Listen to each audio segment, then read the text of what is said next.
This is Martin Shkreli, and welcome to the fourth edition of this chemistry class. This is chapter 4, Chemical Reactions and Solution Stoichiometry. I'm teaching from the Zundal and Zundal chemistry textbook, which I highly encourage you to get if you haven't already. It's a wonderful textbook for only $100 or $200. It's a wealth of knowledge and information. We're on chapter 4, which is page 138 to 188.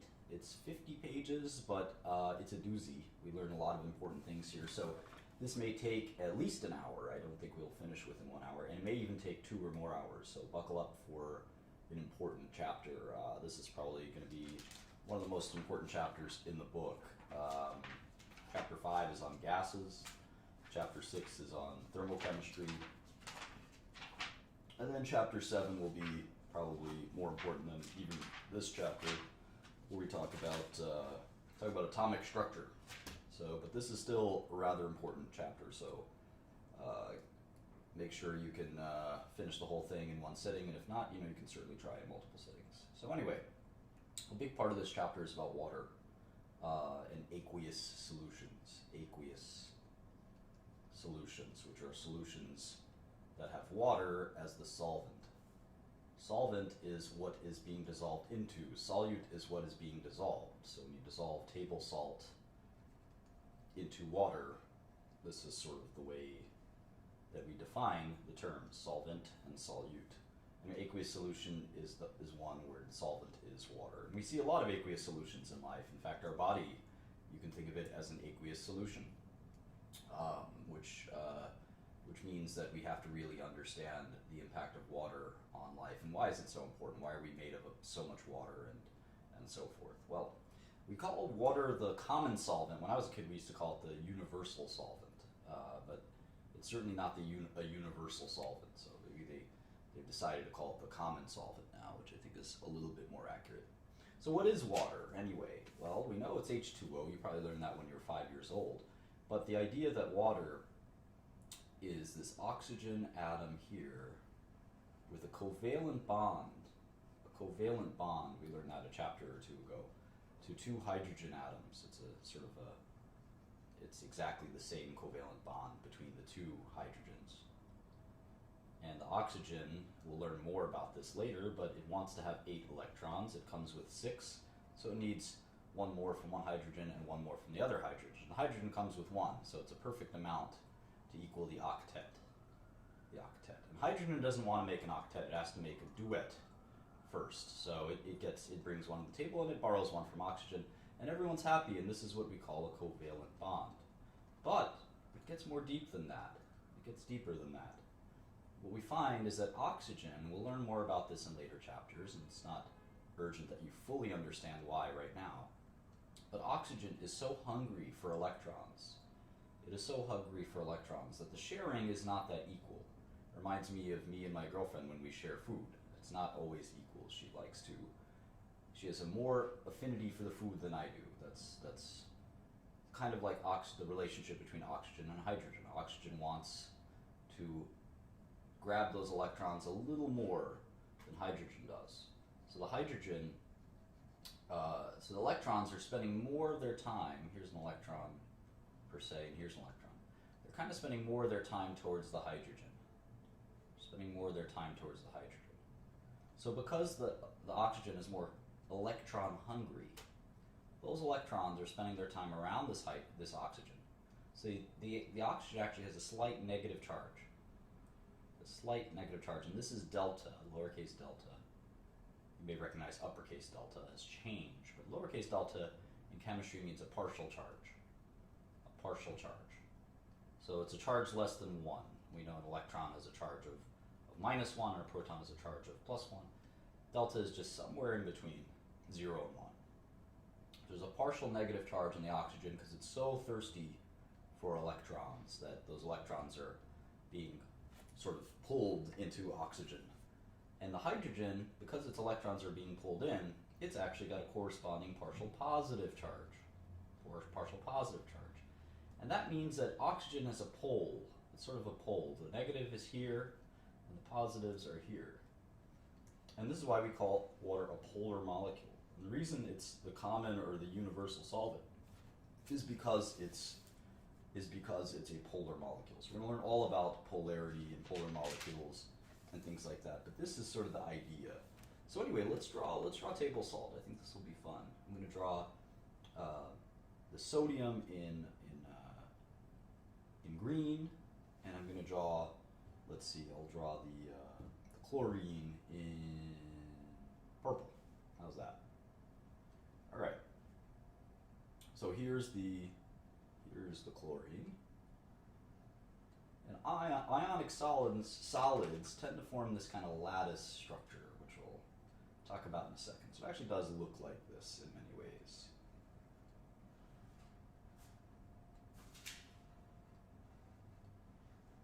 Someone slid something underneath my door. I wonder what that is.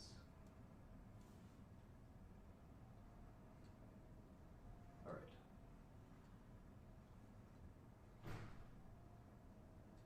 So, the sodium, of course, is positively charged. It's the cation. And the chlorine is negatively charged. It's the anion. It's an ionic compound. So the chlorine is taking one electron from the sodium. We learned this last chapter, I think, or the chapter before, one of the two. So here is the ionic lattice. This is sort of how ions organize themselves. Now, if you have the water here,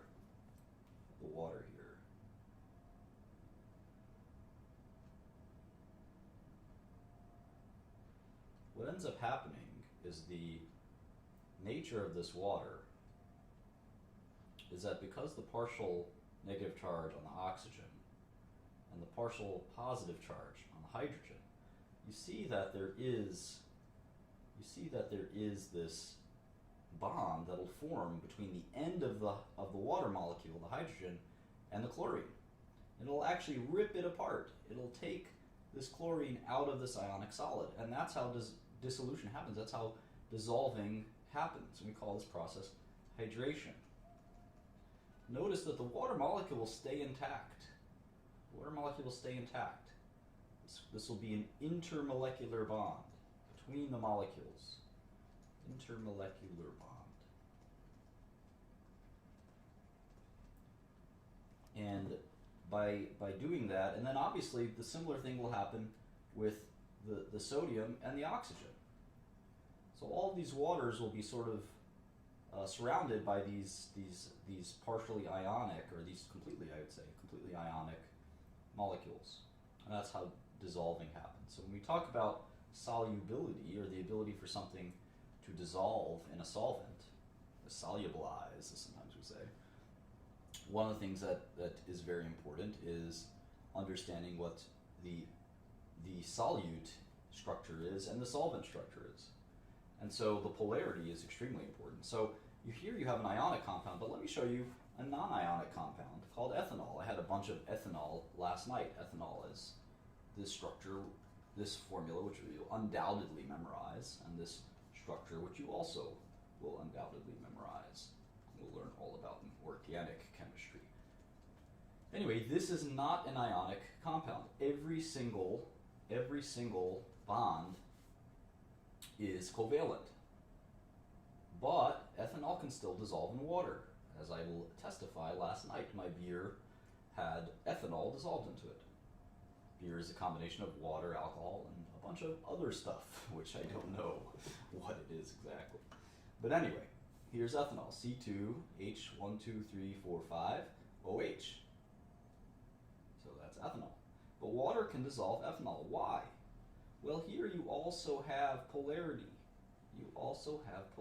This oxygen is just as hungry in this molecule, it's always hungry, as it is in any other molecule. So you're going to end up having this partial charge, which we'll call a dipole moment, but we'll worry about that in a later chapter. And you're going to have this positive charge here. So this electron's going to be kind of crowding towards this oxygen, if that makes sense. So when you have a water molecule, which we'll just draw here, you're always going to have that partial negative charge here, and there'll be an attraction between these partial charges.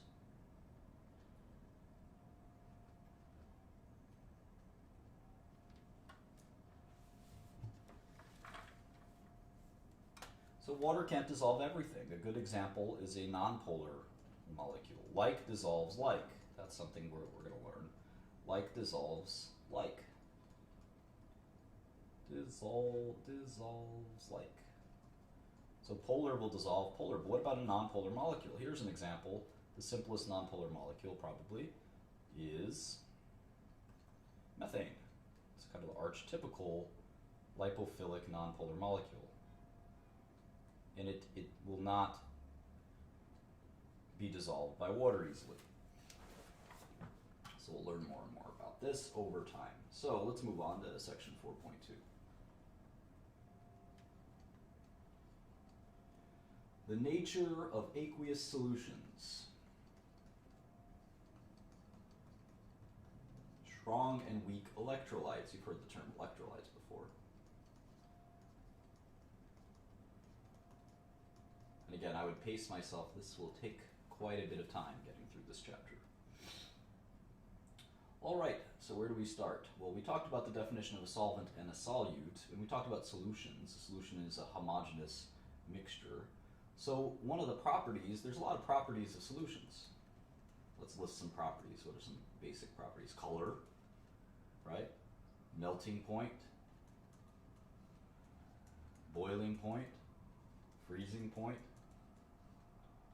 right? All these. You guys know any other ones? Density. What else? Smell, taste. How about this one? Electrical conductivity. This one's pretty important.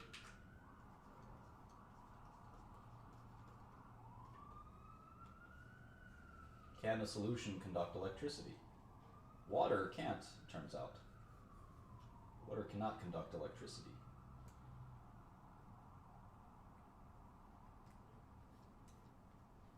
But sometimes solutions can. And when they can, they're said to contain strong electrolytes. Strong electrolytes. Whatever is causing that solution to conduct electricity, and water can have substances dissolved in it, like NaCl, that will enable it to conduct electricity, or HCl. And then all of a sudden, these substances are called strong electrolytes. In fact, the solution is called a strong electrolyte, the entire solution. You can also have a weak electrolyte or a non-electrolyte.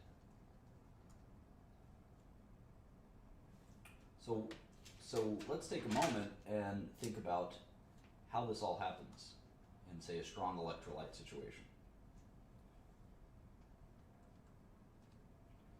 Strong electrolytes are completely ionized.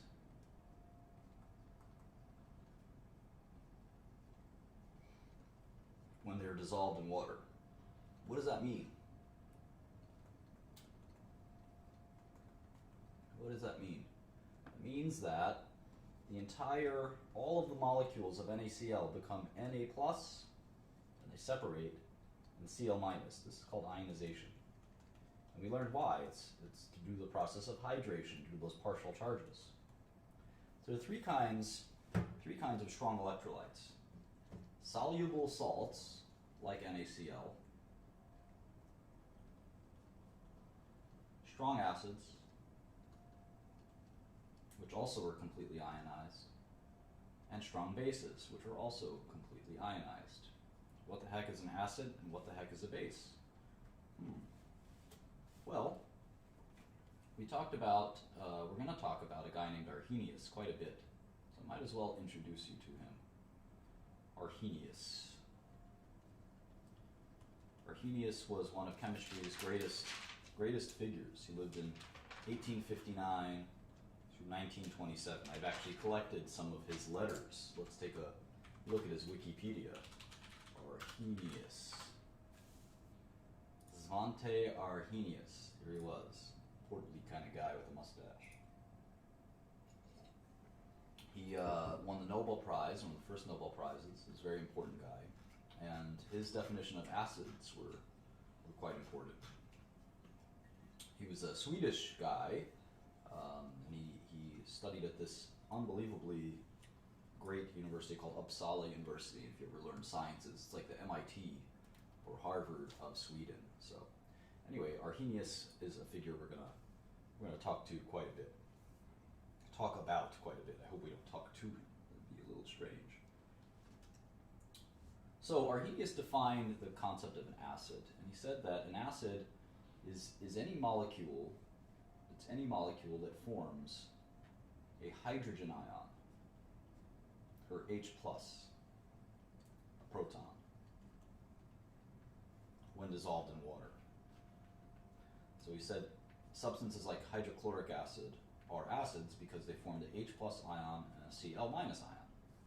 Same thing with, say, H2SO4, hydrosulfuric acid, or just sulfuric acid, I should say. It forms two H plus ions and the SO4 2 minus ion. So this is his definition of an acid. It's any substance that produces protons when it's dissolved in water.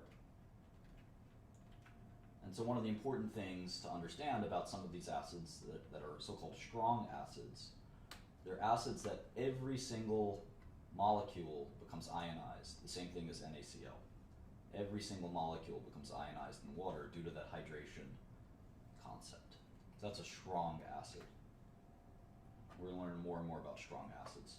Strong bases are substances that form the hydroxide ion, OH minus, like potassium hydroxide, NaOH. And again, all of the sodium and all of the hydroxide are ionized. There's no standing, surviving NaOH intact base. They're all separated by the water. So that's a strong base. And that's a concept that we're going to return to many, many times.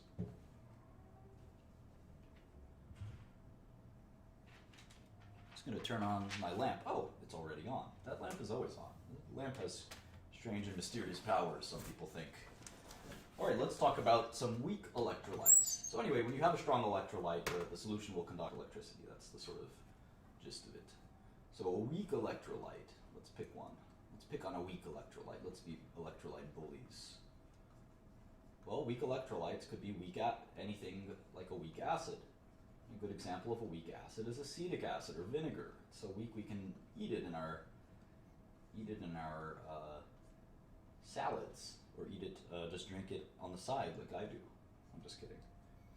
And it's HC2H3O2, and this is the acetate ion, and it forms H plus and C2H3O2 minus. And this ionization is not nearly as complete.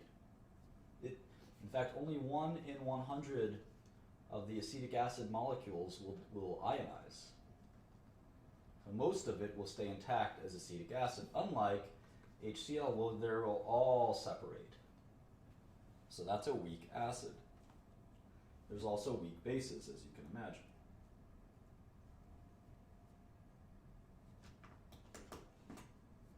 And of course, we have non-electrolytes. A good example of a non-electrolyte is ethanol. There's no ion here, right? There's no ion here. Sugar is another one. There's no ion in sugar. They'll still dissolve. So just because something dissolves doesn't make it an electrolyte. Keep that in mind. All right, so I hope you understood that concept, and it's a good introduction. It's a good introduction to some of the basic concepts of solutions. But let's get a little more ham, if you will. And we're making good time, but I think this is where we'll slow down a little bit, because some of this is pretty complicated. Like this thickness. All right. 4.3, the composition of solutions. So I actually, while I was making my coffee for this lesson, because I need to stay lit for this lesson, I poured too much sugar into my coffee. And it made me remember that I'm about to give a lesson on concentration. So concentration is the amount of solute dissolved in the solvent, right? And we need to come up with ways to express concentration mathematically. And the best way we've got is a concept in a word called molarity. And I hope this doesn't scare you. It's a big word. And I encourage you, when you see these words that seem difficult, they will become your friends over time if you let them, like any other friend. You got to give it some room and some space and allow yourself to understand the concept. And molarity is pretty simple. It's just like the amount of sugar in my coffee.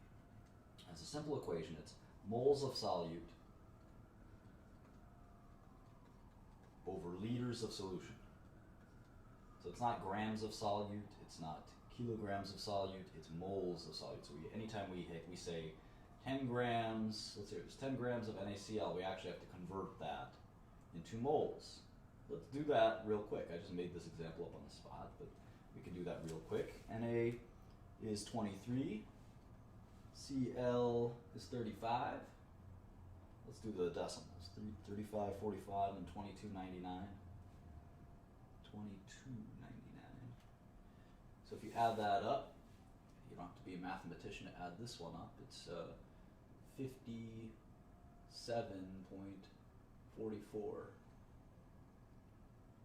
57.44. So 10 over 57.44. It's about how many moles would you say? Well, not that great at maths, or at least arithmetic, so let's do that. It's 0.17 moles. Get in that habit of converting things to moles. Get in that habit. 10 grams of salt, table salt, is 0.174 moles. And in fact, when you go to the restaurant next and they say to you, would you like any salt? You say, yes, I would like 0.1 moles, please. And they will throw you out of the restaurant. But in any event, I would get a habit of converting masses into moles. It's pretty important. So anyway, here's a specific example where we need to do that when we calculate molarity. And when we calculate a molarity, we will use the phrase M. We'll use the designator capital M. So when we end up calculating a molarity solvent. And it's our way, it's a chemist's way of describing concentration. We can't say, give me a little bit of sugar or a lot of HCl. We have to say, I want 10 molar. This is how we would say it, 10 molar HCl. Or maybe I don't want that much HCl, I want a little bit. I want 0.1 molar HCl. If you want to dissolve something, this is a good way to do it. If you want to do a reaction that doesn't require as much concentration, this is a good way to do it. So, in any event, that's what we talk about when we talk about molarity. So a 1 molar solution, right, contains 1 mole of that solute over 1 liter of the solvent, which is usually going to be water in many cases. Not always. And it's not solvent. Let's actually fix that. Let's adjust that, because this will often confuse me. And this is something that I think needs to be drilled into both my head and your head. It's not the solvent. It's actually the entire solution. It's the entire solution, including the solute. So if you pour 1 gram into a 100 gram solution or solvent, it was a 100 gram solution, now it's a 101 gram solution. And that extra 1 gram does make a difference, especially if you add 10 or 20 or 50. So just keep that in mind, that it's liters of solution, not solvent. Anyway, let's do some math. I'm on page 146 here. I'm going to do the first example. And they want us to calculate the molarity of a solution prepared by dissolving 11.5 grams of sodium hydroxide in enough water to make a 1.5 liter solution. Alright, so as you can imagine, the first thing we're going to do is get the molar mass of sodium hydroxide. Sodium, 22.99. Oxygen we know by heart is 1600. Hydrogen we know by heart is 1008. So, a little bit of math gets us 39.998. Can't we just say 40? We just say 40. We okay with 40? Yeah, let's just say 40. 40 grams per mole. So we have 11.5, and again, you want to get in the habit of doing dimensional analysis. So let's do the dimensional analysis. 11.5 grams of NaOH. We need grams on the bottom. So we're going to do 40 grams of NaOH, and this is equal to 1 mole. So we can cross out grams of NaOH from both sides, and we get 11.5 times 1 over 40, which is 11.5 over 40, which is 0.2878 moles. 0.2875 moles. All right, and we know that the solution is going to be 1.5 liters. So molarity will equal 0.192 molar. 0.192 molar sodium hydroxide. Very good. Easy peasy, I'd say. This will get harder. Trust me. Trust me. Let's do another one.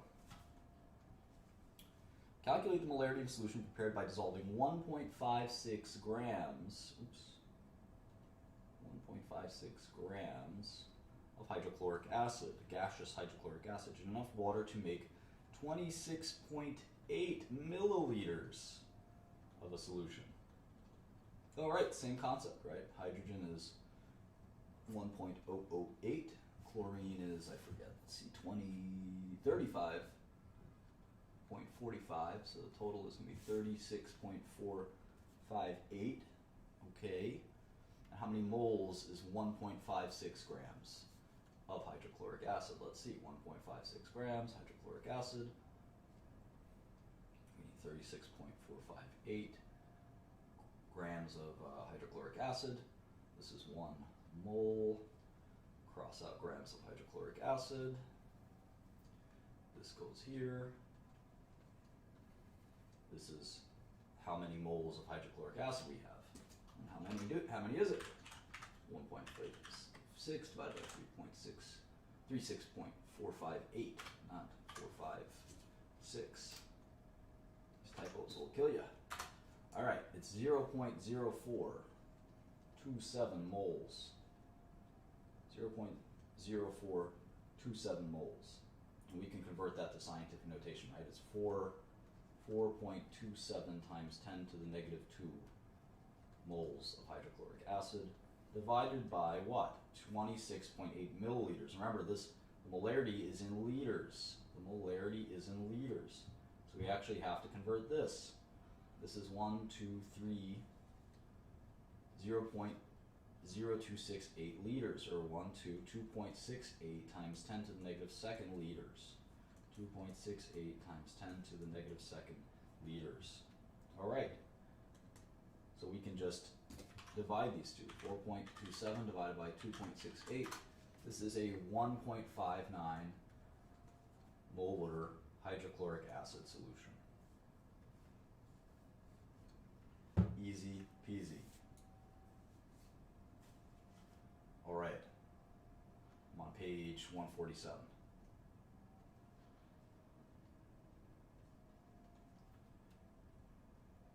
Give the concentrations of each type of ion in the following solutions. All right, let's do the first one first. 0.50 molar cobalt nitrate, NO32. Okay. We need to figure this all out.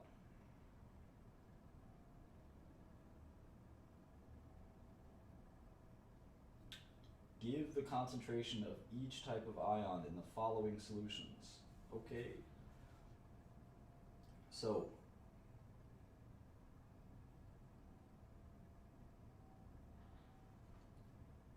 cobalt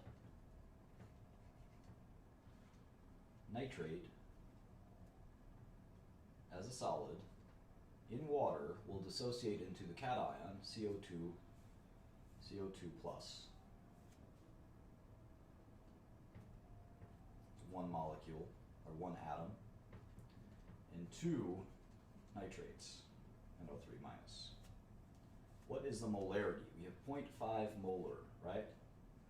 We have 0.5 molar solution. That's how many moles of the solute we've got per liter. So what's the molarity of each ion? This is interesting. So for cobalt, we've got 1 ion per the molarity. So we have 0.5 molar cobalt.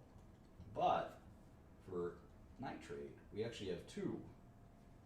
We have 2 per molarity, which gives us the molarity of 1. That's a little counterintuitive. That's a little counterintuitive.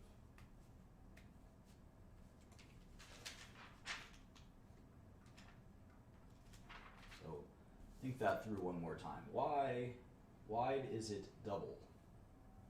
Why is it double? Well, there are 2 ions, 2 nitrate ions in this solution.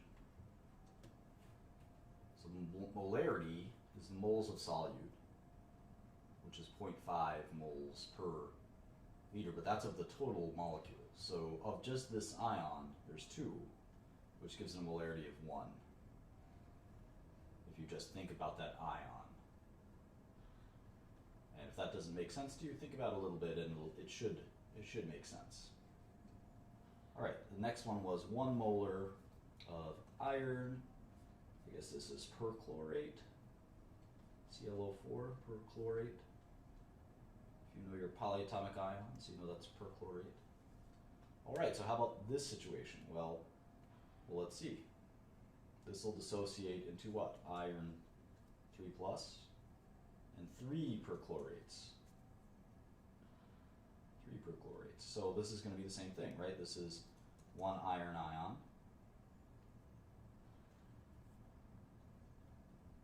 And it's at 1 molar, so there's 1 molarity, or 1 molar iron ions. And then for the perchlorate, there's 3 of these. There's going to be 3 molar. Again, it's a little counterintuitive, but if you stick with it, I think you'll see why it's the case. I'm going to get some more light in here. Hang on one second.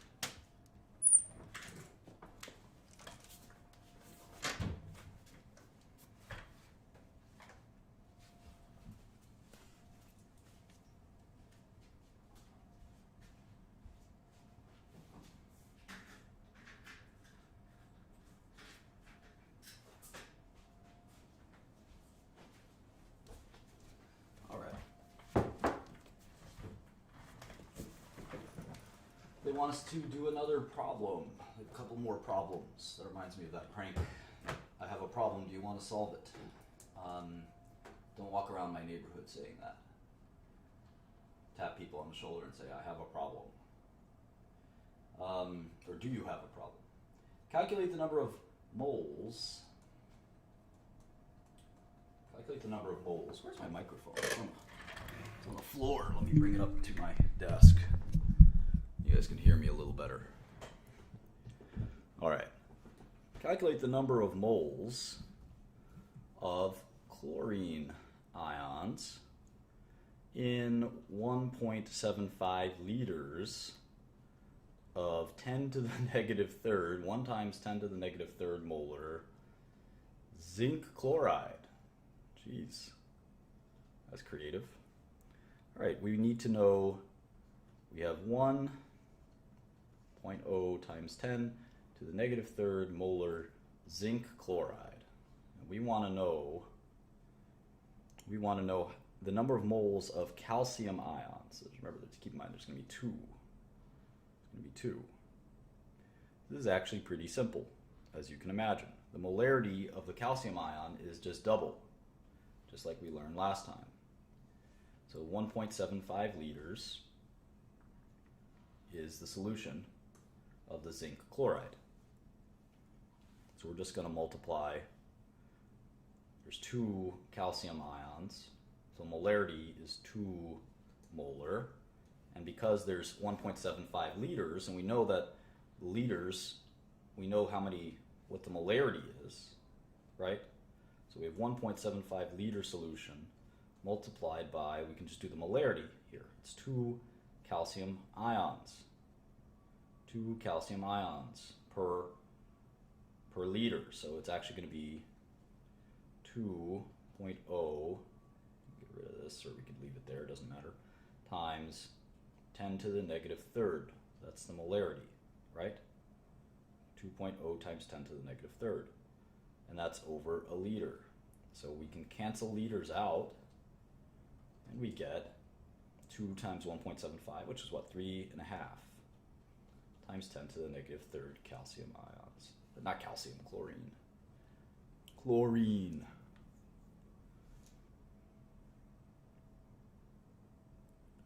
Cool. All right, here's another fun problem. This one was a really good one. So on the bottom of page 148. Bottom of page 148. Blood serum. Blood serum is 1.14 molar sodium chloride. What volume of blood contains 1 milligram of sodium chloride? This is a good algebra problem. This is a good algebra problem. All right, well, let's start with the 1 milligram. Let's start with the 1 milligram of sodium chloride. We need to convert this. We need to convert this to what? Probably moles, right? Well, let's convert it to grams just to start. So 1,000 milligrams of sodium chloride is equal to what? 1 gram of sodium chloride. So we multiply, we cancel these out. So what's left is 1/1000th of a gram, or 1.0, or just 1 times 10 to the negative third grams of sodium chloride. All right, now we can start again. 1 gram.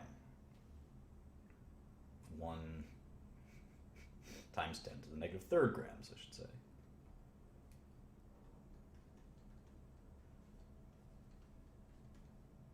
So now that we have grams of sodium chloride in the denominator, we know that we're going to have 1 mole. 1 mole, right? So how much is the molar weight of sodium chloride? I think we did this already, but 35, 45, and 23, or 22.99. Let's just do that real quick. 58.44. 58.44. So again, we can cross out grams of sodium chloride. We get 1 times 10 to the negative third is over 58.44 is how many moles we've got. And that number, I like to go to Wolfram Alpha. Wolfram Alpha for this kind of stuff. Let's do it here. 1 times 10 to the negative third multiplied by, or divided by, 58.44. It's giving us the answer right there, as Chingy would say. And it's 1.7, it's 1.7 times 10 to the negative, we gotta count how many spaces. So start in the space between the 1 and the 7. 1, 2, 3, 4, 5. 10 to the negative 5. That's how many moles we've got of sodium chloride in 1 gram. So 1.7 times 10 to the negative 5 moles of sodium chloride. So we can actually ask the question again. Let's read the question. Typical blood serum is about 0.14 molar sodium chloride. What volume of blood, instead of saying contains 1 milligram of sodium chloride, the question is what volume of blood contains 1.7 times 10 to the negative 5 moles of sodium chloride. This is much easier. This is much easier. Because we know that molarity is just moles over liters. And we know how many moles we've got now. This is going to be pretty simple. So let's see. We learned last time that if we have a volume, we'll call that V, there's some volume of blood, right? It doesn't matter how much it is. We know that if there's a molarity of 0.14 moles of sodium chloride over a liter, 1 liter, of solution,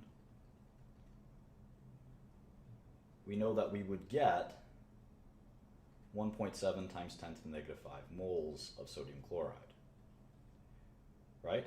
Let's just think about this one more time. If it's, we're dealing with serum, typical blood serum, which is 0.14 molar. 0.14 molar. So there's going to be 0.14 moles per liter. Whatever that volume is that we're trying to figure out, that's the question. What is the volume of blood that contains this much? Well, now this is just algebra, right?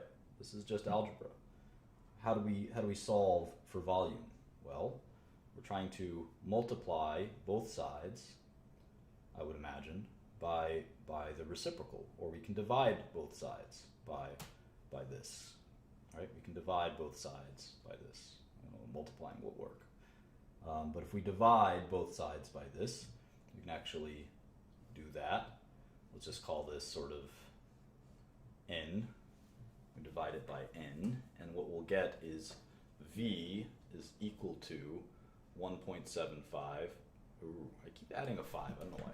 1.7 times 10 to the negative 5th moles of sodium chloride divided by, instead of writing n, let's just write it out. It would be 0.4, which is this stuff. We can even move it using the copy and paste function, although we can just write it out. NaCl over 1 liter. And then if you do the math here, I think the way it works is you have to multiply 1 liter over 0.14. I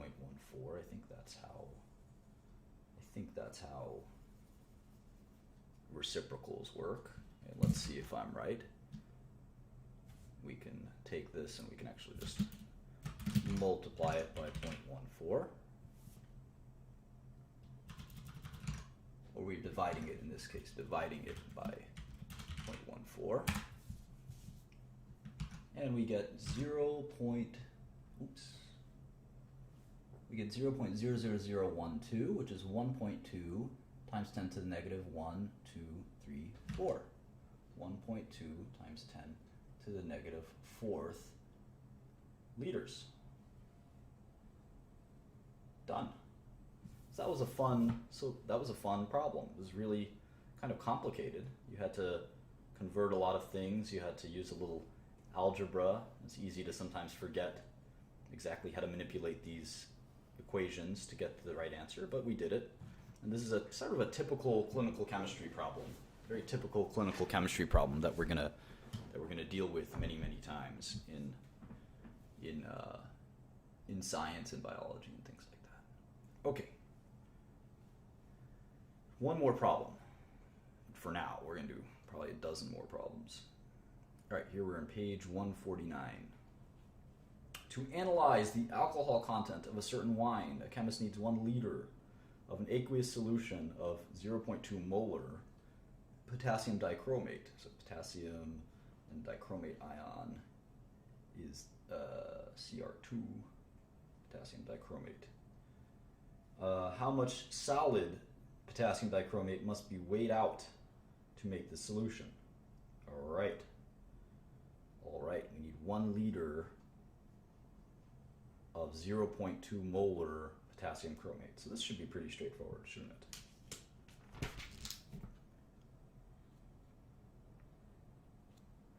Well, let's see. Molarity is just moles over a liter. And we have 1 liter, so we need 0.2 moles of potassium dichromate. I wonder what the weight of potassium is. We need 2 potassium is 39.10. Chromium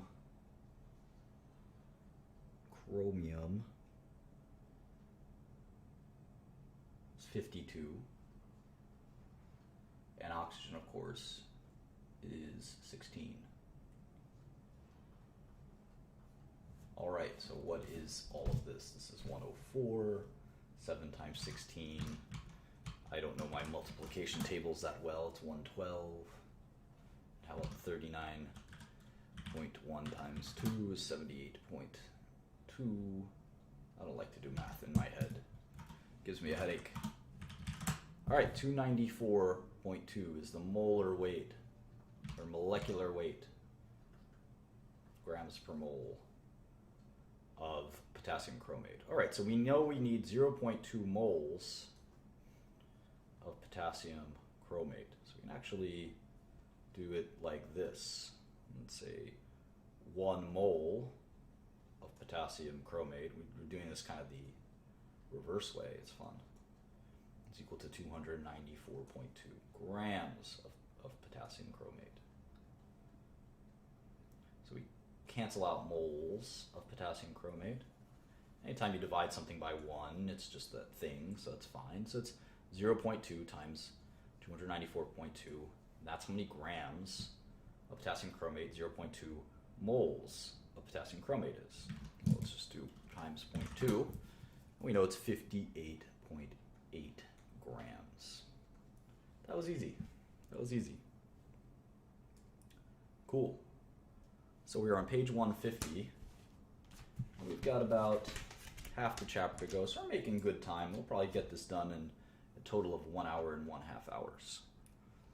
So page 150, and they want to describe the concept of dilution, which is something that we all know a little bit about, and we talk about dilution in finance class. So talk about these things sort of applying to multiple fields. Now, dilution in finance is very different from dilution in chemistry. So one of the things we do in chemistry is we have something called a stock solution. A stock solution, which is a very highly concentrated form of a solution. And we use the stock solution to create a new solution, a more diluted solution, a more dilute solution that we need for the experiments.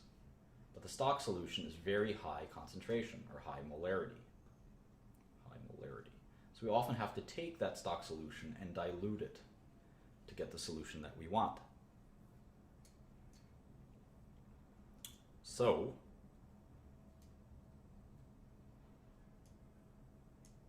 we'll do a bunch of problems on dilution. One of the things to keep in mind is that moles of solute after the dilution is always going to be equal to what? Moles of solute before the solution. Why? Well, we're not changing the solute, we're just changing the solvent.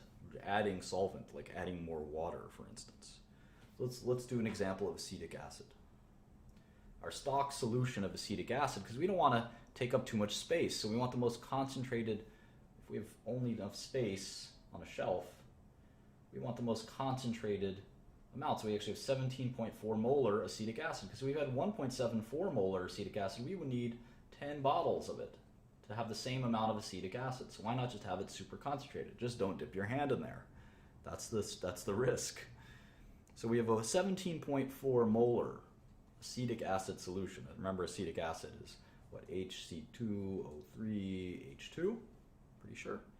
So acetic acid is, we have this stock solution on the shelf. We want 1 molar.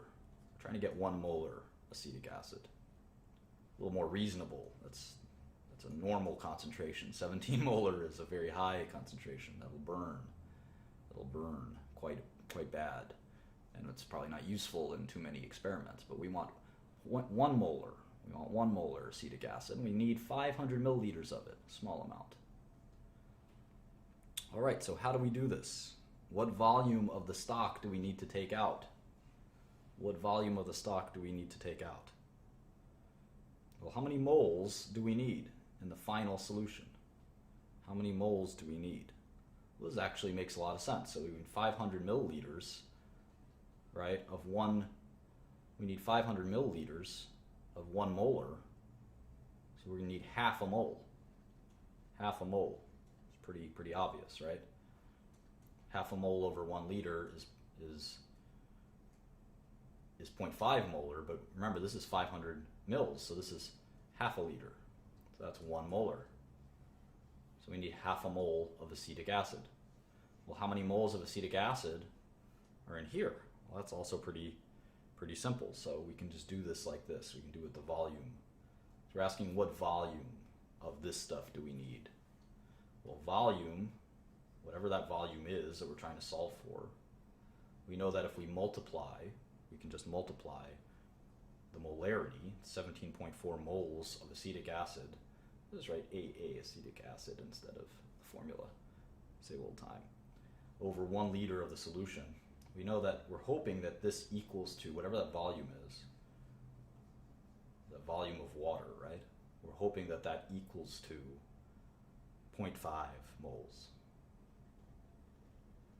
So like I said, we can divide by this, call it this, and we isolate the volume.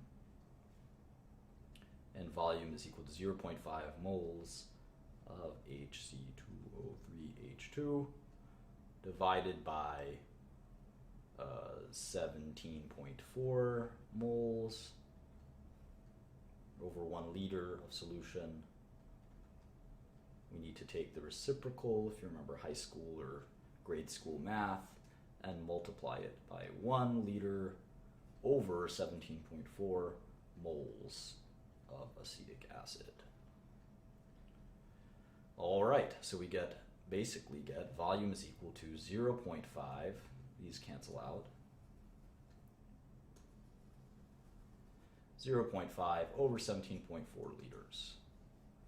So the volume needed is 0.028 liters, or 28 milliliters. I'm going to add that 7, it's 28.7.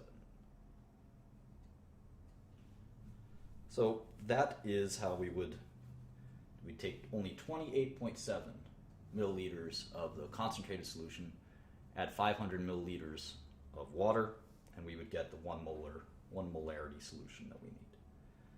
So that's a pretty simple example. I don't think we need to do another one, do we? I don't think we need to do another one. Let's go to page 151. And they want to introduce us to this new equation. Where they do M1 V1 is equal to M2 V2. That's kind of interesting. They basically say that the moles of solute are not going to change. The moles of solute will not change by the dilution. So that's kind of interesting.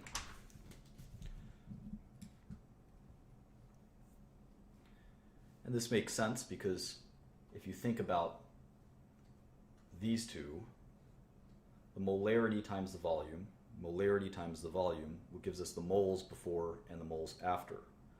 That makes a lot of sense. It'll always be the same. So if we do this with that equation, let's see, let's do this with an equation called, an example called, what volume, this is the problem on 151, page 151, what volume of 16 molar sulfuric acid must be used to prepare a 1.5 liters of a 0.1 molar sulfuric acid? Well, we could just use this formula. So molarity is 16, and we don't know what V1 is. That's the problem. And we've got molarity of 0.1 times 1.5 liters. So this is 16V equals, let's see here, 0.1 times 1.5 is 0.15. Divide by 16, divide by 16. We get 0.15 divided by 16 liters. That's volume equals 0.009375 liters, or 9.37 milliliters. So that was much faster. That was much faster than doing it any other way. We know that this M1V1 equals M2V2 relationship works out really well. Don't you wish you would have heard of that before? Well, sometimes we have to learn things. We have to learn things the hard way before we learn it the easy way. All right, so the chapter, the authors in this book decided to go in a different direction in this chapter. It's kind of, most chemistry textbooks, I think this is all broken up into 2 different chapters. That's why this lesson is comparatively long. Otherwise, we'd be done here under the hour. But we're going to go in a bit of a different direction. And we're still talking about solutions, but this is a bit of a different direction. We're going to talk about the different types of chemical reactions that exist.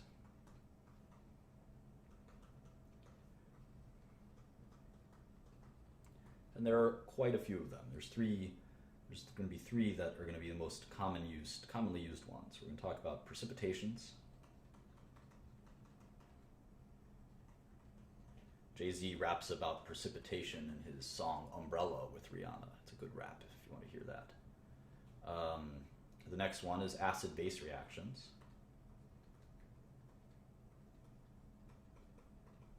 And the final one is oxidation-reduction reactions. So we're going to spend a lot of time on these three types of reaction. Most reactions will fall into one of these three. It's a good idea to kind of make sure you understand all three of them. Precipitation is the most solution-oriented one, I would say. So we're going to start with precipitations. 4.5, section 4.5, precipitation reactions.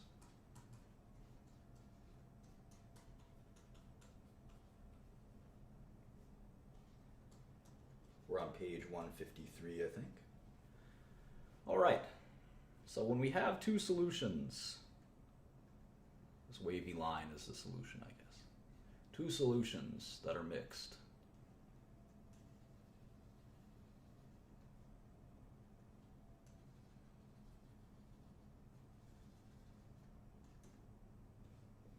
Sometimes, let me use the light one. Sometimes what will happen is we'll get an insoluble solid that'll form. It'll just be kind of sitting there. And it separates from the solution. It's pretty crazy. We call that a precipitate. Precipitate. And it's a pretty wild thing. And let's show you a good example of a precipitate. We have that dichromium, or no, we're going to have potassium chromate as an aqueous solution. And this is yellow, believe it or not. It's yellow. We add it to barium nitrate, which is BaNO3, 2 nitrates, remember. When we add it, a yellow solid will form in the solution.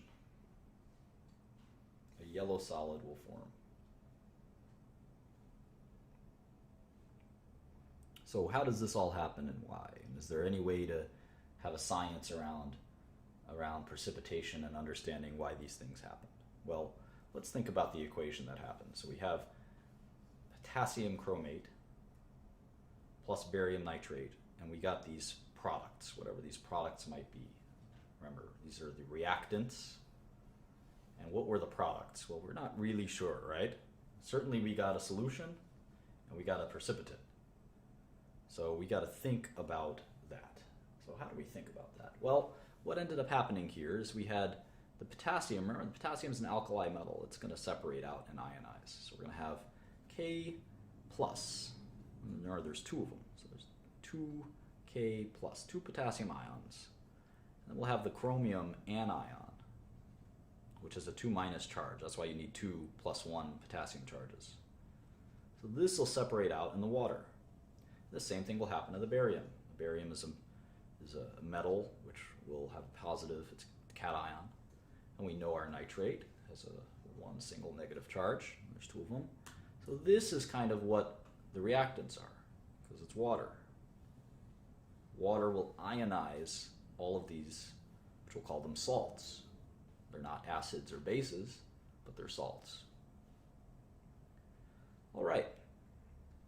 So here you have the sort of ionic representation. So the ions are, you've got a K plus ion, potassium ion, you've got a chromium ion, you've got a barium ion, that's 2 plus, and we've got a nitrate ion, which is NO3 minus. So how do these ions form that yellow solid? Well, we know that these two guys matching up would not form that solid, they form a solution. And we know that chromium and nitrate can't match up because they're both negative ions, they would repel each other. So it's got to be these two that form that yellow solid, right? Process of elimination. barium chromate. How about that? Barium chromate. And then we know that these guys might rearrange and form. We'd have potassium nitrate. Look at that. It's like a swap. They started out together like this, and they ended up together like that. They swapped their cation and anion partners. So now we got to guess about that identity of that yellow guy, that yellow solid. It's a nugget of yellow stuff. What is that nugget of yellow stuff?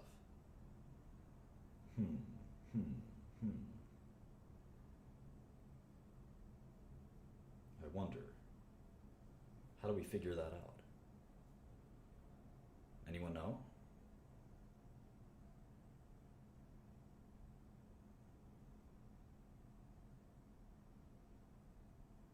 Which one? Well, let's see. Both of these ions are colorless. We know that. A good chemist knows that. Nitrate and potassium are colorless. But the chromium ion is yellow. Chromium ion is yellow. My guess is it's going to be this guy, the barium chromate. And it turns out to be true. So it's not totally always obvious. Sometimes we have to do further testing. Let's do another one. We've got silver nitrate, AgNO3. Remember nitrate is NO3. AgNO3 plus potassium chloride. And we get an unknown white solid. I have my friend Billy who loves unknown white solids. Unknown white solid. What is it? I'd love to study these. So what ends up happening here? Same thing. We get Ag, positive ion, NO3, the anion. We got potassium, and we've got chloride. So we mix and match. We've got possibility of AgCl, kind of the rearrangement, or KNO3. Didn't we just look at KNO3? We know that KNO3 is soluble. And we're going to learn more about solubility rules in just a second. Because precipitates are insoluble. They turn solids in solutions. So it must be this. It must be silver chloride.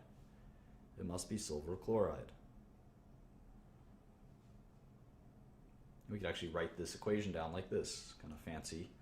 AgNO3 aqueous plus potassium chloride aqueous yields AgCl, or silver chloride solid, there you go, plus potassium nitrate aqueous. And that's a precipitation reaction. So how do we know when something is soluble and when something is not soluble? In other words, it'll precipitate. It'll form that solid. Well, this is our next tattoo in chemistry. We're going to have to memorize the solubility rules.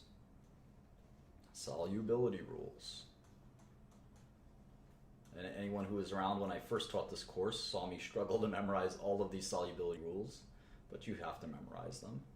And in general, you can sort of get the gist of them. So the first rule, and they're not in particularly great order, but we're going to go in the order the book gives us. The first rule is nitrates are soluble. Nitrate salts are soluble, like potassium nitrate or lithium nitrate, sodium nitrate. They're all soluble. So they won't precipitate, in other words. Most salts containing the alkali ions are soluble. So these two, lithium nitrate would be particularly soluble, I would say. Potassium, cesium and rubidium we never see, so I'm going to leave those out. So these, and then we're going to lob in the ammonium ion just because we got the room. These salts are soluble. That makes a lot of sense. Nitrate is kind of random, isn't it? But this is a little more systematic. We're going to deal with all of the alkali metals, and then we're going to toss ammonium, which is one of a few cations, in for good measure. How about number 3? All right, this deals with the halogens, and this makes a lot of sense too. Chloride, bromide, iodide are all soluble.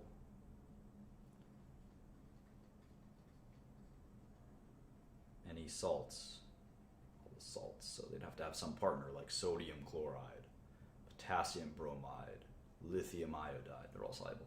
Exceptions are salts containing the following ions. Is that silver, lead, and mercury are exceptions. These will not solubilize, they will precipitate. All right, sulfate salts are soluble. SO4 2 minus are soluble. That's good to know. But barium sulfate is not. Lead sulfate, of course. Mercury sulfate.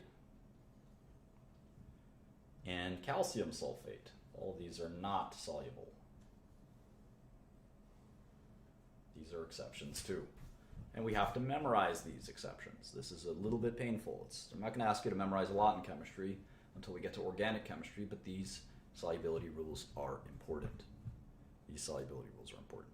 Most hydroxides, this is pretty cool, most hydroxides are insoluble. But NaOH and KOH are soluble.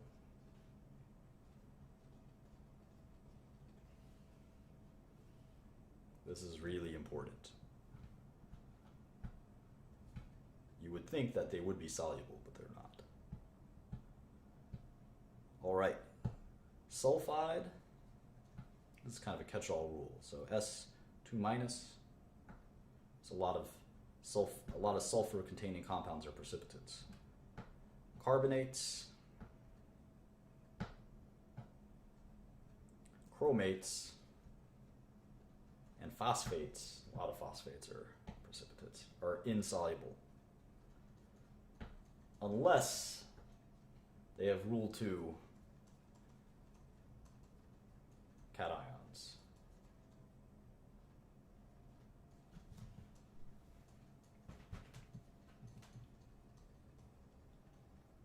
All right, so those are our solubility rules.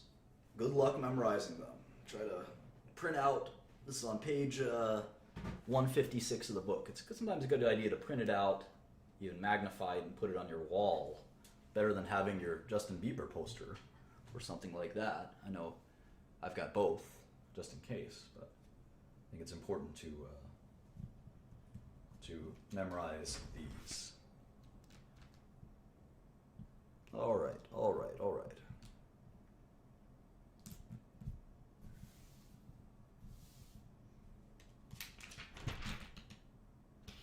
Let's do some stoichiometry.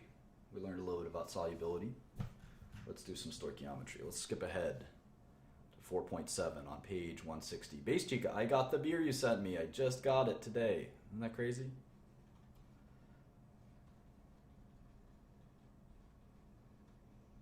Stoichiometry of precipitation reactions. I don't want this to take 2 hours, so I'm going to try to wrap this up. All right, calculate the mass. Maybe you guys can solve this problem faster than I can. Stump the Shkreli. Calculate the mass of solid. And I'm not any smarter than any of you guys. I know some of this knowledge already, so it's a little easier for me, but a lot of you guys are much smarter than me, so you should be able to calculate this faster. So let's see if we can do it. Calculate the mass of solid sodium chloride, or table salt, that must be added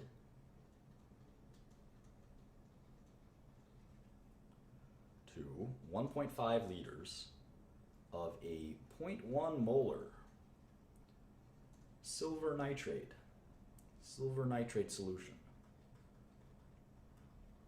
to precipitate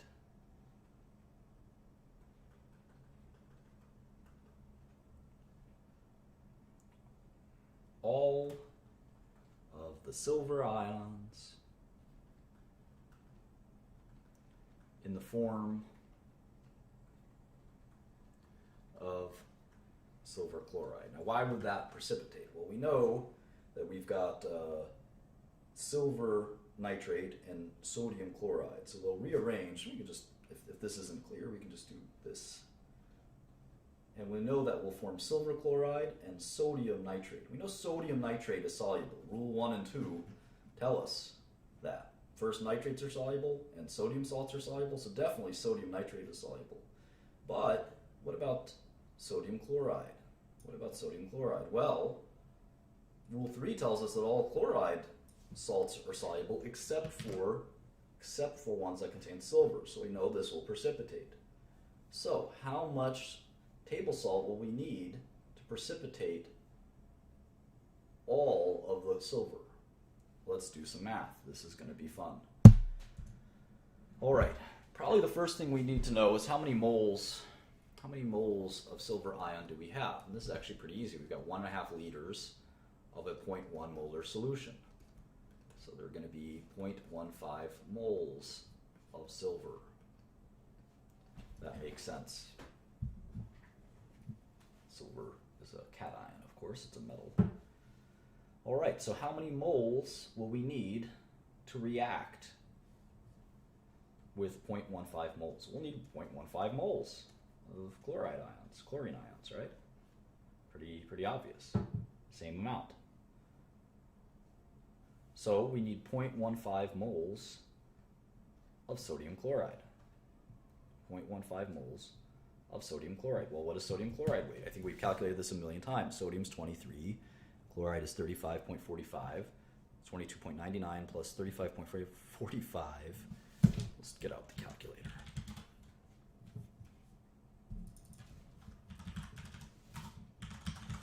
Is 58.44. So 58.44 grams over 1 mole of sodium chloride. Moles of sodium chloride cancel out. This is the grams of sodium chloride we need. Times 0.15, it's 8.7. We need 8.7 grams of sodium chloride to precipitate 0.15 moles of silver. So some of you got that faster than me. Good for y'all. I wouldn't say that proves that you're smarter than me, but it's a good hint. We can skip the next equation, which is extremely similar to the one we just solved, and we can go to 4.8. I'm going to take a half a second break here to maybe get some water or something. But we're going to talk about acid-base reactions. And this is something we covered a little bit already, but we're going to talk about it in more detail.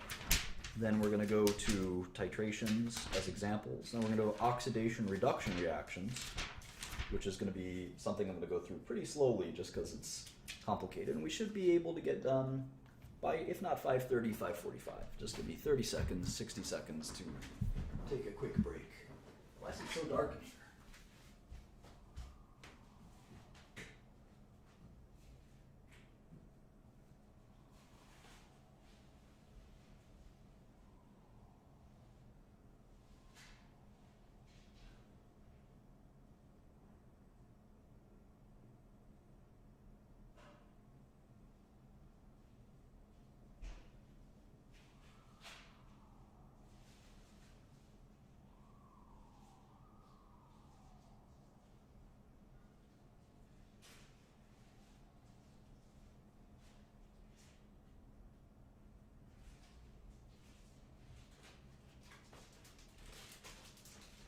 This crazy beer in the mail from a crazed fan.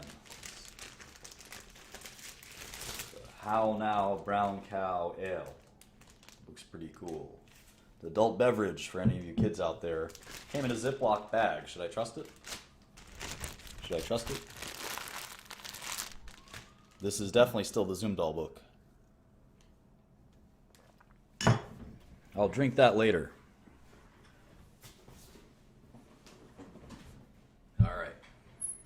Beer in the mail, go figure. All right, so we talked about Arrhenius, our hero, our Swedish hero, Arrhenius, who defined acids and bases. He defined acids as proton donors. he defined acids as actually hydrogen. He sort of defined acids as anything that produces a hydrogen ion, which is a proton, and a base as a substance that produces OH minus ions. So it turns out that two folks named Bronsted and Lowry came up with a slightly improved definition that we use today. We say that acids are proton donors, which is similar to Arrhenius's definition. But bases are not just OH ions. We'll just call them any proton acceptor.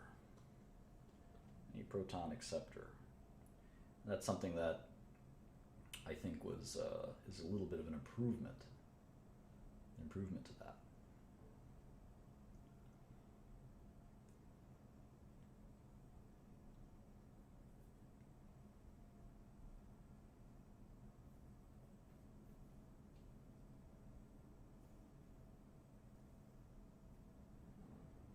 So, we often call these acid-base reactions neutralization reactions. Neutralization reactions. And you can guess why. We're trying to often neutralize an acid or a base by reacting it. So when you have just enough base to react with an acid, it's been neutralized. We neutralized some hackers last night on the Blab. That's another story, another day.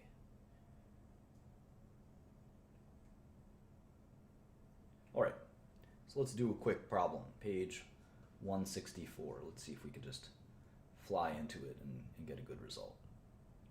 I think we don't have to explain. A lot of this stuff is self-obvious, so let's just do an example and see if we can learn from doing the example. The question is, what volume, so we know we're going to solve for some volume, what volume of a 0.1 molar hydrochloric acid solution is needed to neutralize 25 milliliters of a 0.35, it's a lot stronger, 0.35 sodium hydroxide solution? Well, we know that we're going to need however many moles this is of sodium hydroxide, we're going to need that many moles of hydrochloric acid, right? That's pretty obvious. And for every mole of OH ion, we're going to need a mole of H plus ion, right? Those are going to be the real driving forces. It's going to be the driving forces. So how many moles do we have of OH minus ion? Well, we know we have 25 mils of sodium hydroxide, and we have to convert that to liters, right? So 1 liter is 1,000 milliliters. So we're going to actually do all of this in one shot. We know we have 0.350 moles per 1 liter, so we can now cross out these 1 liters, which is pretty nice. We know that we have 0.350 moles of hydroxide ion per 1 liter of sodium hydroxide. So we can cross out milliliters of sodium hydroxide, cross out 1 liter of sodium hydroxide, and we get 25 times 0.350 moles. We do have to divide by 1,000, so we're still dividing by 1,000. Keep that in mind. We cross out the milliliters. We still are dividing by 1,000. We didn't cross out the 1,000. The coefficients don't get crossed out. Only a 1 would get crossed out, for instance. So if we multiply 25 times 0.350, divide that by 1,000, we get 0.00875, or 8.75. 123 times 10 to the negative third. This is how many moles? 8.75 times 10 to the negative third moles of OH minus ions we've got. So we need some volume of 0.1 molar hydrochloric acid that has that many moles of proton ions, or hydrogen ions in it, right? So that volume X, that volume is going to be multiplied by some molarity, right? And that molarity we've got is, we know the molarity, it's 0.1. So that's 0.1 moles of hydrochloric acid, or H plus Cl minus, and really it's just H plus that we're after here, right? Just that H plus we're trying to get.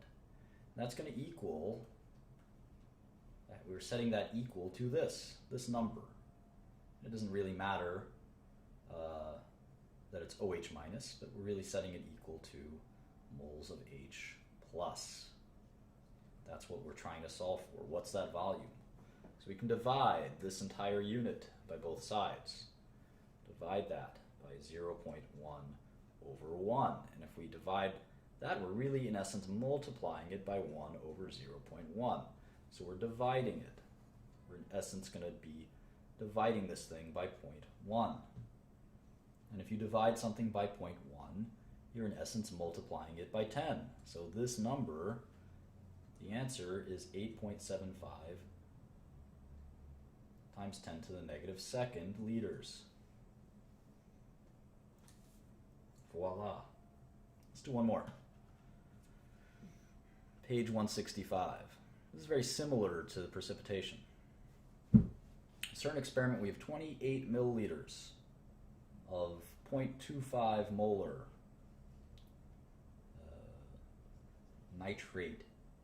nitric acid, nitrous acid.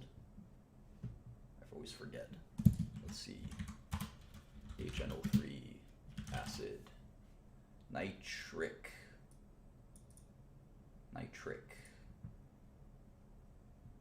HNO3 nitric. HNO2 is nitrous, right?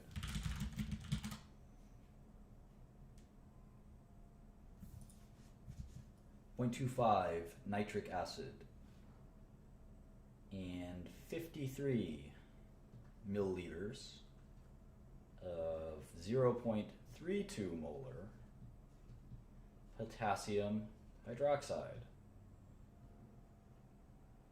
So we're going to mix these two. 28 mils of 0.25 molar nitric acid and 0.32 and 53 milliliters of 0.32 molar potassium hydroxide. So what we're going to ask is, what is the concentration of H plus or OH minus ions in excess after the reaction goes to completion? Okay, so we're going to want to know what the H plus here and basically the OH minus here is, and what the difference is. All right. So this is going to be quite a bit of math. So again, we're going to want to know how many moles of each of those things we've got. So 28 milliliters of 0.25 molar nitric acid is equal to 1 liter over 1,000 milliliters is multiplied again by this molarity,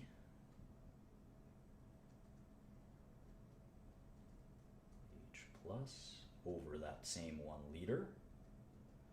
We can actually get our moles right now. So we're going to cross out milliliters. We're going to cross out 1 liter. And we get 7.25 is a fourth.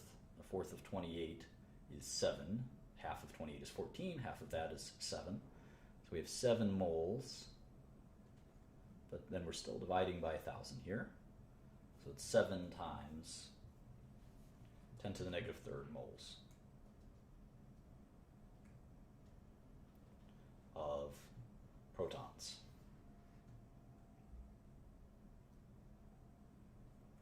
Okay, easy peasy. How about the 53?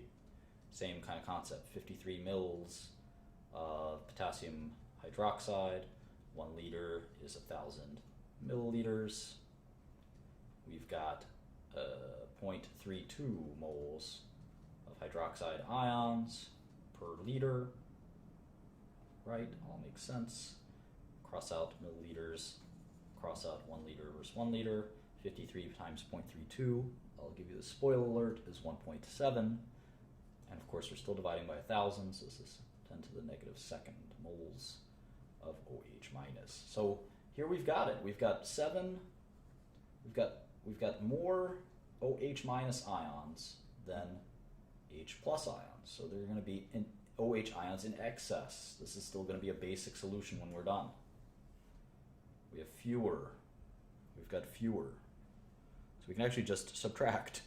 Pretty easy. 1.7 times 10 to the negative second minus 7 times 10 to the negative third is 8.10 times 10 to the negative second. Oops, I got that a little off. Hang on. Mixing and matching here. 1.7 times 10 to the negative second minus 7. 1.7 minus 7, right? That's just 1. That's just 1. 1 times 10 to the negative second. Cool. That's how many OH ions we have in excess. Very simple.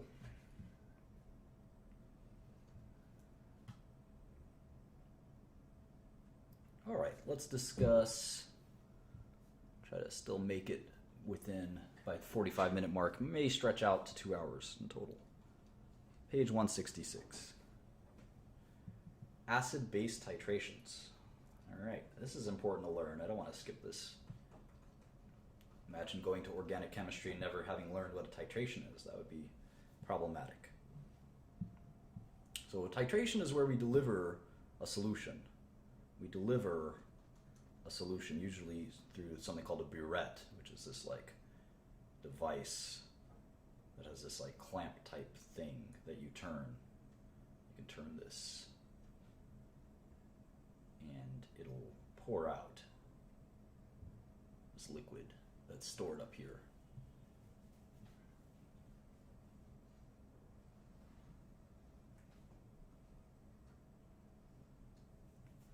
And that's a titration as we're delivering this solution.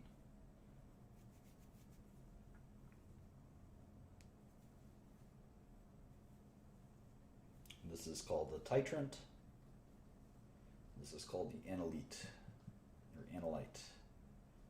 And so we hear the word titrate a lot in pharmaceuticals. I'm going to titrate the dose of the drug. I'm going to move that dose up or down. Sometimes it's a verb that just means change in small doses. So we titrate a solution as well. So usually we titrate to something called an equivalence point.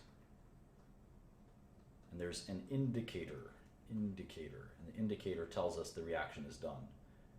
Indicator. What's kind of cool is with drop by drop, you can add a solution, a titrant, to the analyte, and you'll get at just one more drop, you'll get the solution or the analyte to reach that equivalence point. And sometimes the equivalence point is very dramatic. And in fact, we use an indicator usually as a color change. One of the favorite ones we use is phenylethylamine. Phenylethylamine. Used to use this in chemistry class in high school. Phenylethylamine. It is colorless in an acid, and then it's pink in basic solution.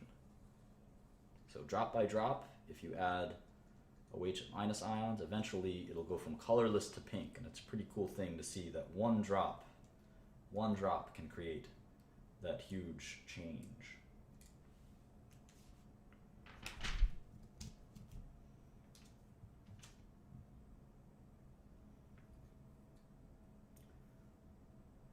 Wonder if we have to do more of these problems. I think we can live without it. But I thought I'd just mention acid-base titrations. 4.9. This is the last section. Maybe we will finish by 5:45. Oxidation, reduction reactions. All right. This might take half an hour. We'll see.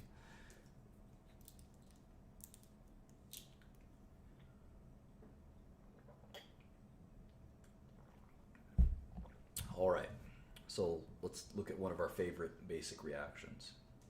2 atoms of sodium and chlorine gas will form 2 molecules of sodium chloride.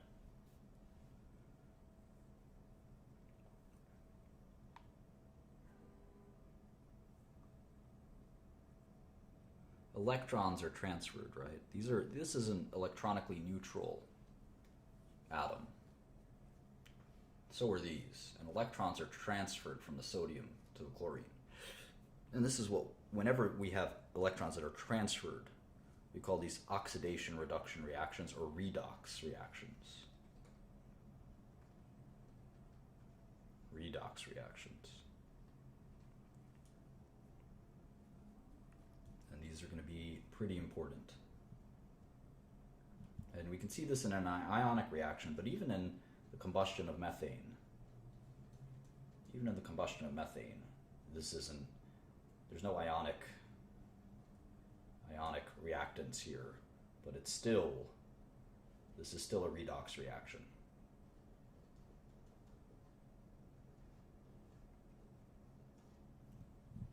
So we're going to have to learn to explain why this happens. We're going to learn something called oxidation states.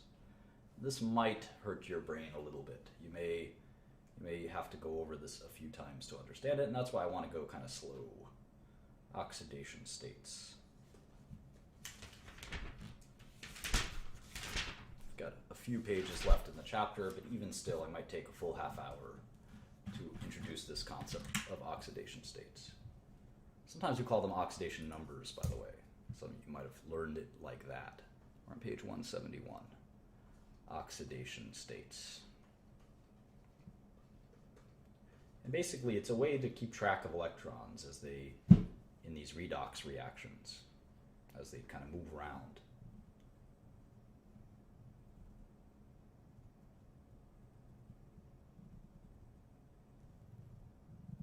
We kind of have a system in doing that.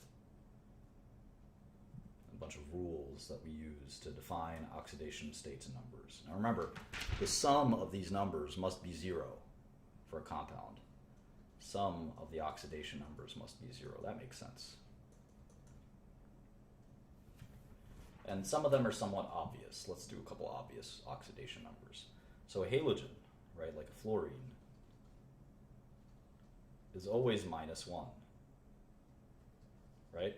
So F and Cl, they're always -1 because they have 7 in their valence and they're trying to make that octet. Their oxidation number is -1. They usually are taking 1 electron, right? How about oxygen? Oxygen is almost always -2. It's taking 2 electrons. Any atom in an element, say a solo atom like sodium or oxygen or whatever, these are for compounds, right? So anything in a solo atom is always going to be 0. It's going to have an oxidation of 0. Any atom at all.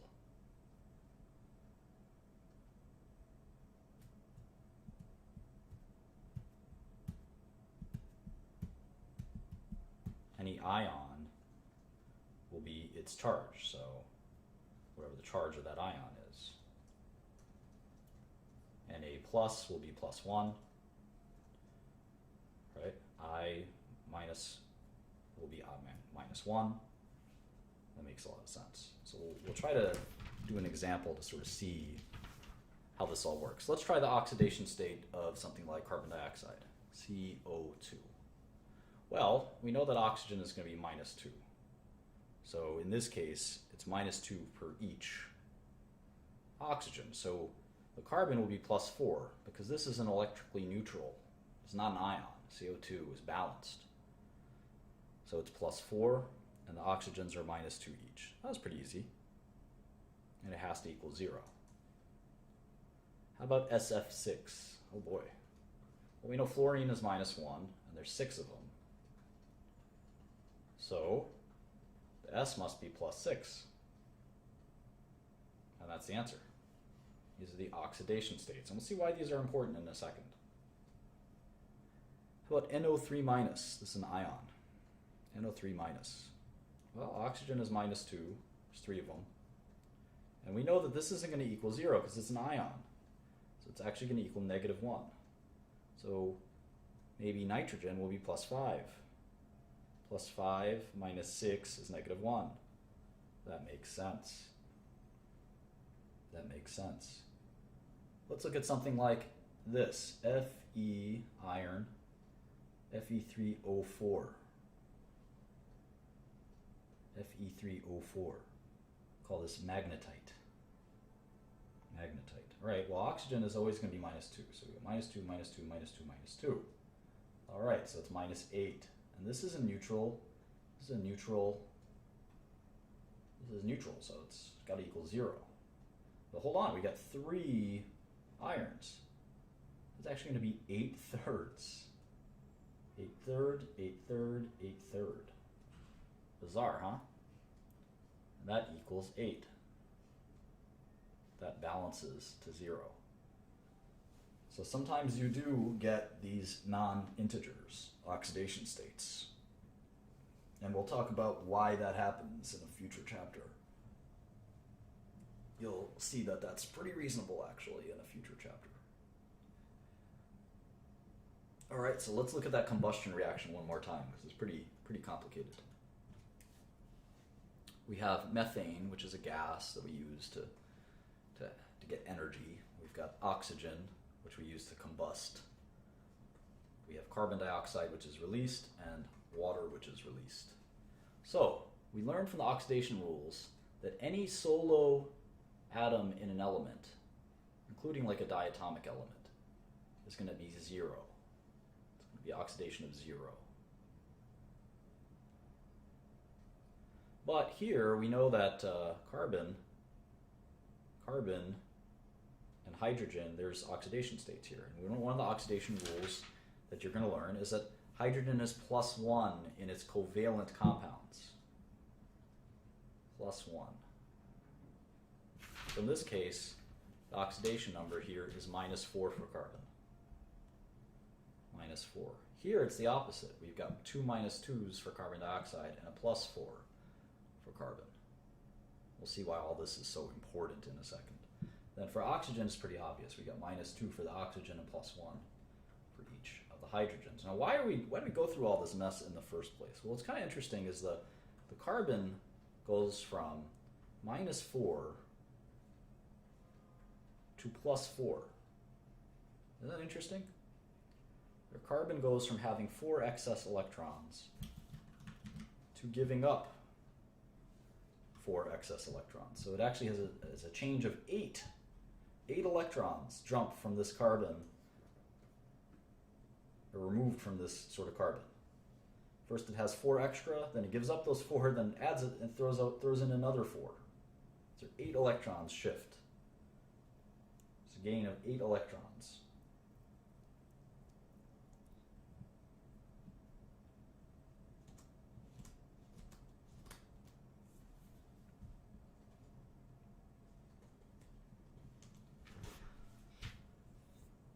So we're going to define some terms here as oxidation and reduction. What are those? Oxidation and reduction.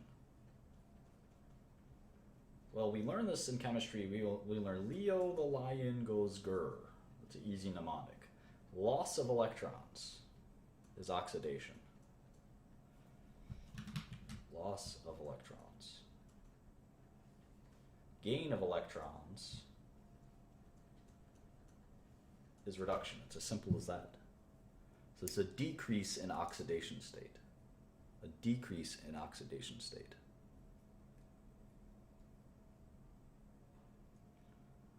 So here, the methane is being oxidized. Its oxidation number is going from -4 to +4. It is losing its entire 4 electrons, plus it's losing another 4. Plus is because it has a positive charge, right? It's being oxidized. Methane is being oxidized. Oxygen is doing the oxidation, which makes a lot of sense if you think about it. Oxygen is doing the oxidation of methane.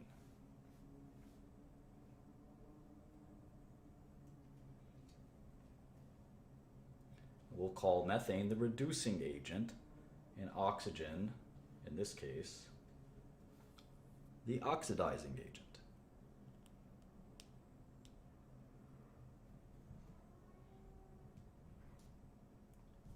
can see that oxygen goes from the oxidation number of 0 to -4. So you can say that oxygen is being reduced, right? Methane is the reducing agent, and oxygen is being reduced. But oxygen is the oxidizing agent, right? And methane is being oxidized. And this is going to confuse you. It should. It confused me the first time. It still confuses me a little bit. But it's something that you're going to have to deal with and learn. And this is the best example to do it. If you have to watch it 10 times, watch it 10 times. It's not that bad. You'll get it. So let's do an example. We're almost done here. Should make it by 6 o'clock with time to spare. Page 174. There's a compound called galena. It's lead sulfide, I guess. And what we do is we take 2 galena atoms, or molecules, excuse me, and we oxidize it. This process is called oxidation or combustion. And it yields 2 lead oxide plus 2 sulfate, I want to say. Sulfide? Lead sulfide? Something like that. Let's see. And we take the lead oxide, carbon monoxide, we get lead plus carbon dioxide. All right, so what they want us to do, what they like us to do, is to identify the atoms that are oxidized and reduced and specify the oxidizing and reducing agent. Oxidizing and reducing agents for each reaction, reaction 1 and reaction 2. All right, let's try that. Well, in this first reaction, the lead is +2.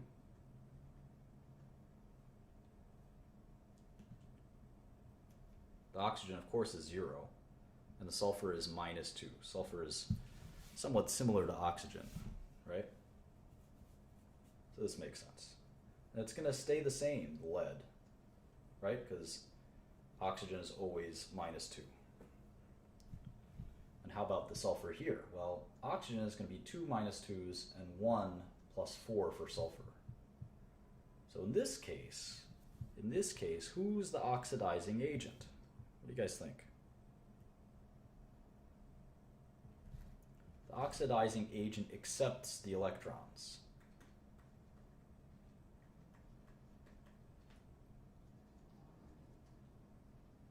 It accepts the electrons.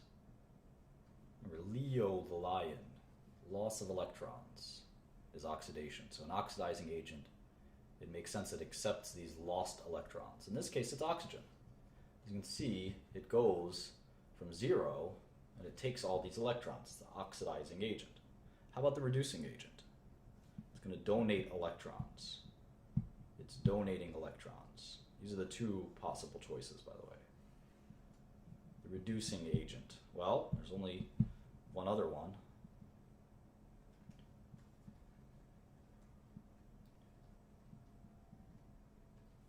The reducing agent, of course, is PBS.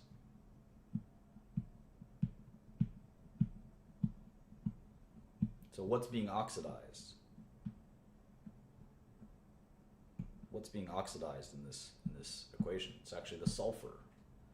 The sulfur is going from -2 to +4, right? It's being oxidized. It is losing electrons. Loss of electrons, oxidation, is being oxidized. What's the oxidizing agent? Of course, it's oxygen. Now, oxygen is being reduced, right? It's going from 0 to -2. So, the reducing agent, of course, is PBS.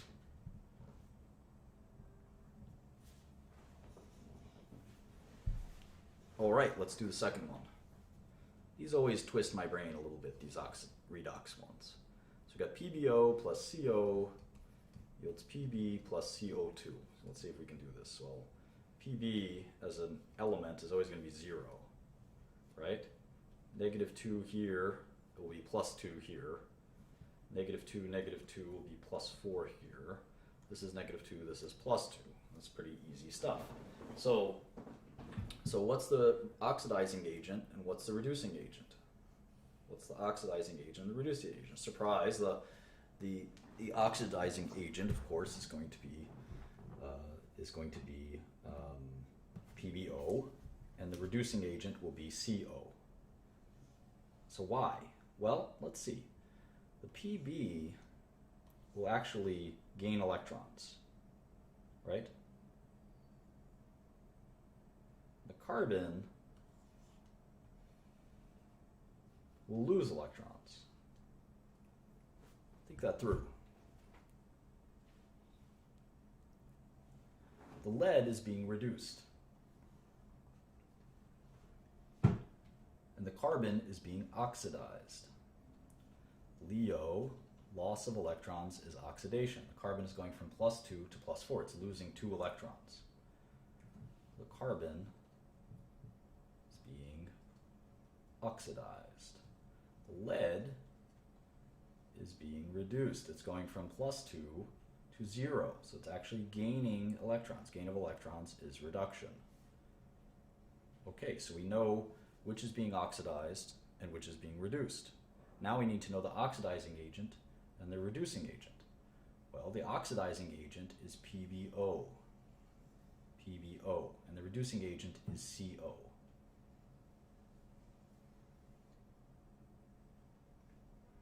Now, why is that? Maybe you could tell me.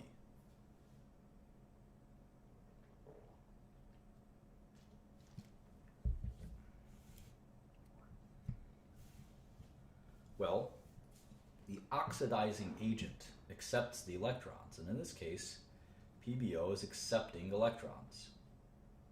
You can see that it goes from plus 2 to 0. The reducing agent, right? The reducing agent donates electrons, and you can see the carbon is doing just that. That's pretty easy. All right, we're in the last section, so we just have 2 pages done, and we're done. It's just maybe 1 more minute. Balancing, oxidation, or we just say redox equations. All right, let's consider this reaction. We have copper, we've got silver, ion, an aqueous solution, and it yields this silver precipitate and a copper ion. How about that? Crazy. This is a redox reaction. So this is 0, this is 0, this is plus 1, and this is plus 2. But it seems like it's unbalanced, right? It seems like we'll need 2 here, right? 2 Ag plus. So otherwise we'll have 2 electrons that are lost in all of this. Or 1 electron that's lost. So we need to be able to balance it.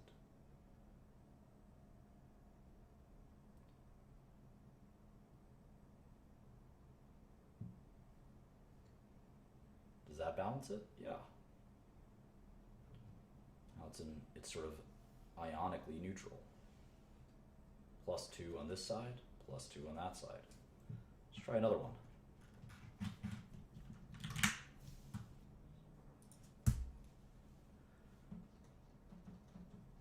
Here's a proton, here's chlorine, hydrochloric acid and water. I think this is tin, SN, and nitrate. And this will yield SnCl6, tin chloride, I guess. It's an aqueous solution, plus nitrate, or nope, that's actually nitrogen dioxide, plus water. All right, so let's do all of this. So this is plus 1, this is minus 1, this is 0, and this is minus 1. Or not. This is, let's just do this more carefully. This is plus 5, we did this already. Minus 2, minus 2, minus 2. Right? All right, so let's do this. Well, this is going to be minus 6, minus 6, minus 1 6 times, right?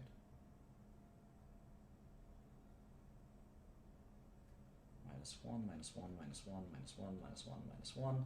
This will be plus 4, because it still has a negative 2 charge. How about this one? Minus 2, plus 4, right? And then this is always the same. All right, so how do we balance this? How do we balance this? This is going to be quite difficult. Quite difficult.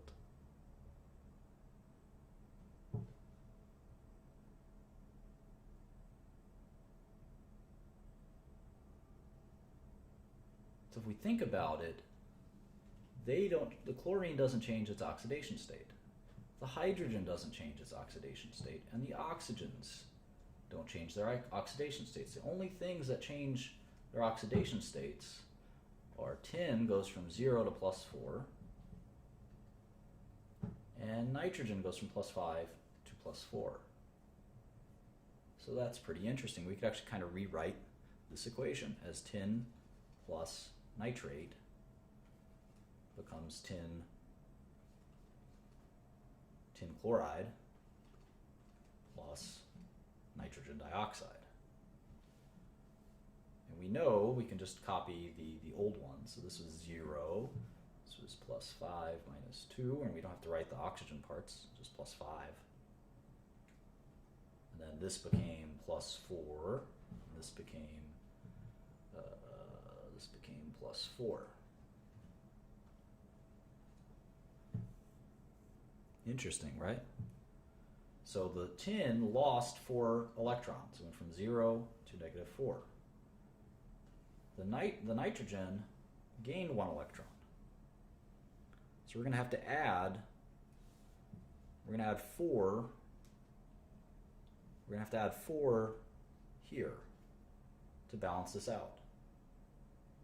Because this is a loss of minus 1 and a gain of gain of 1 and a loss of 4.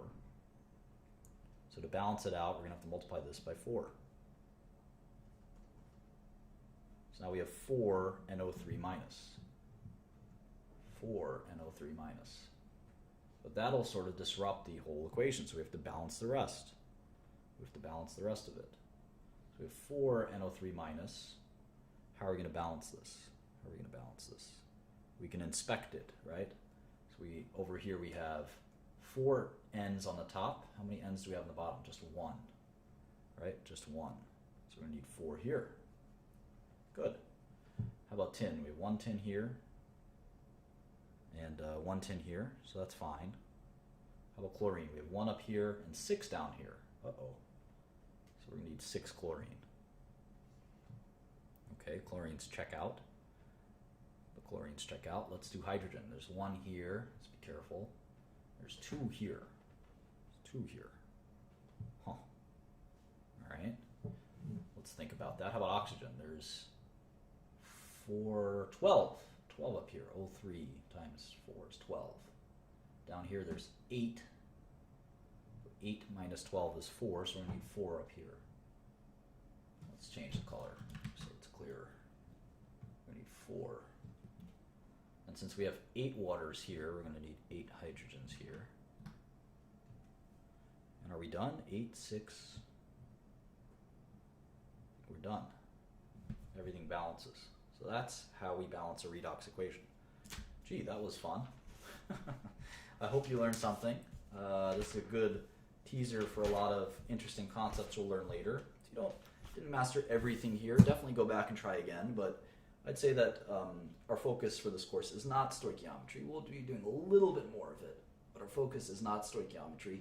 Understanding this redox stuff is quite important. It is quite important. So get very familiar with redox. Probably the most important part of this. Solubility, a little less important as far as I'm concerned, not as critical, but redox, really important. Acids, bases, really important. I hope you enjoyed this. It's a good 2-hour lesson on solution stoichiometry and reaction types. Let me know if there are any improvements you think I should make to this lecture series, but if not, we'll be doing lesson 5, which is gases. Gases. This is a pretty easy chapter. We'll enjoy talking about gases. It's very mathematical. and then we'll get onto some more interesting stuff. But we'll do chapter 5 probably tomorrow. Stay tuned a little later. We're going to be doing a different subject in finance. Probably start around 8 o'clock. I'll talk to you all soon. Thank you so much.